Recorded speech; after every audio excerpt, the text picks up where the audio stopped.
ეს საარჩევნო თემები თვითმმართველობის არჩევნების მეორე ტური სავარაუდოდ 12 ან 13 ივლისს ჩატარდება. ცენტრალურ საარჩევნო კომისიაში განმარტავენ, რომ ზუსტი თარიღი მას შემდეგ გაირკვევა, რაც საარჩევნო ადმინისტრაცია 15 ივნისის შედეგებს შეაჯამებს. საარჩევნო ადმინისტრაციაში იმსჯელეს მეორე ტურის გამართვის ვადებთან დაკავშირებით. მეორე ტური სავარაუდოდ გაიმართება 12 ან 13 ივლისს, თუმცა ოფიციალური თარიღის გამოცხადება მოხდება მხოლოდ მას შემდეგ, რაც საარჩევნო ადმინისტრაცია შეაჯამებს 15 ივნისის არჩევნების შედეგებს. და გამოხმაურება მოყვა CSKO-ს ამ განცხადებას პოლიტიკურ პარტიებში ნატა მახულაძე გვეტყვის. ნატა, გისმენთ. ოპოზიციონერები აცხადებენ, რომ თარიღის მნიშვნელობა არ აქვს, მთავარია საარჩევნო ადმინისტრაციამ ობიექტურად ჩაატაროს არჩევნები და იმოქმედოს კანონის ფარგლებში. საარჩევნო ადმინისტრაციის ობიექტურობაში ეჭვი არ ეპარება მმართველ გუნდს. ისინი განმარტავენ, რომ ყველა პოლიტიკურ სუბიექტს მიეცემა იმის საშუალება, რომ მათ წინა საარჩევნო კამპანია დროულად აწარმოონ. ჩვენთვის მნიშვნელოვანი არის, რომ შედგეს მეორე ტური, მაგრამ უფრო მნიშვნელოვანი იმაზე, თუ რომელ დღეს შედგება, არის ის, რომ ადამიანებს მიეცეთ საკუთარი ნების თავისუფლად გამოხატვის შესაძლებლობა და საელჩო კომისიებმა და ცენტრალურმა საარჩევნო კომისიამ არ გააყალბონ არჩევნების შედეგები. თუ ცენტრალური საარჩევნო კომისია უკვე ამბობს, რომ ადასტურებს იმას, რომ 12 რიცხვი არის ის თარიღი, როდესაც შეიძლება უკვე ჩატარდეს მეორე ტურები, აბსოლუტურად მისაღებია. საკმაოდ დრო არის კიდევ იმისათვის, რომ თითოეულმა კანდიდატმა ყველგან ადგილებს დაწყებული თბილისიდან დამთავრებული ყველა ქალაქებში და რაიონებში, სადაც ჩატარდება მეორე ტურები, ხელახლა აწარმოონ კამპანია.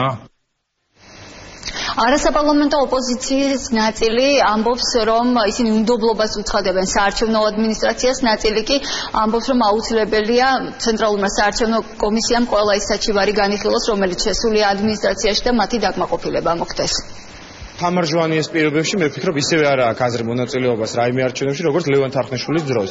დღეს პირდაპირ თამარ ჟვანია იღებს დავალებებს ქართული ოცნების ოფისიდან კახი კალაძისგან სატელეფონო ზარების საშუალებით. ის იღებს დავალებებს და ძალიან რთულია ასეთ არჩევნებში კონდეს სამართლიანობის იმედი, როდესაც საარჩევნო ადმინისტრაცია პირდაპირ მმართველი პარტიის შტაბიდან შემაჯამებელობს პროტესტებთ ცენტრალურ საარჩევნო კომისიაში და სწორედ აგვინდა ყველას დახმარება, არასამთავრობო სექტორის დახმარება, ჟურნალისტების დახმარება და შემდეგ უკვე აპელაცია გასაჩივრდება სავარაუდოდ თბილისში. რა თქმა უნდა, ეს ყველაფერი ითხოვს გარკვეულ ვადებს და მე ძალიან მეეჭვება, რომ ჩვენ რომც მივიღოთ გამამართლებელი გადაწყვეტილება, მოვასწროთ უკვე მეორე ტურისთვის მზადება. 12 ან 13 ივლისი მისაღებია არასამთავრობო ორგანიზაციის წევრებისთვის. არასამთავრობო ორგანიზაციის წევრები კატეგორიულად ითხოვენ, რომ არ მოხდეს მეორე ტურზე იმ ადამიანების დაშვება ადმინისტრაციის მხრიდან, ვინც მონაწილეობდა არჩევნების გაყალბებაში ან დაარღვია საარჩევნო კანონმდებლობა. მე ვფიქრობ, რომ ყველაზე ადეკვატური მათი მხრიდან იქნება, რომ ისინი შეხვდნენ და ქალბატონი თამარ ჟვანია შეხვდეს პოლიტიკური პარტიების წარმომადგენლებს და გასცეს მათ კონკრეტული პასუხები იმ კითხვებზე, რომელიც მათ გააჩნიათ.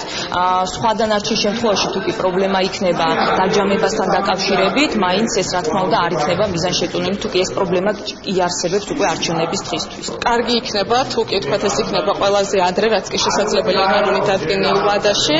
ვფიქრობ, რომ ადმინისტრაცია იქნება მზად, თუმცა ალბათ ის კომისიის წევრები, რომლებმაც არჩევნებს დაარღვიეს, ხშირად დაარღვიეს კანონი, არ უნდა ვიხილოთ კვლავ კომისიის შემადგენლობაში და ესენი არის მრავლად. ჩვენ გვაქვს 200-მდე საჩივარი შეტანილი საოლქო კომისიებში და მათი უმრავლესობა ეხება სწორედ კომისიის წევრების გადაცდომებს. მე შეგახსენებთ, რომ მეორე ტური 19 ოლქში გაიმართება. პაზლთეს ნატა მახულაძე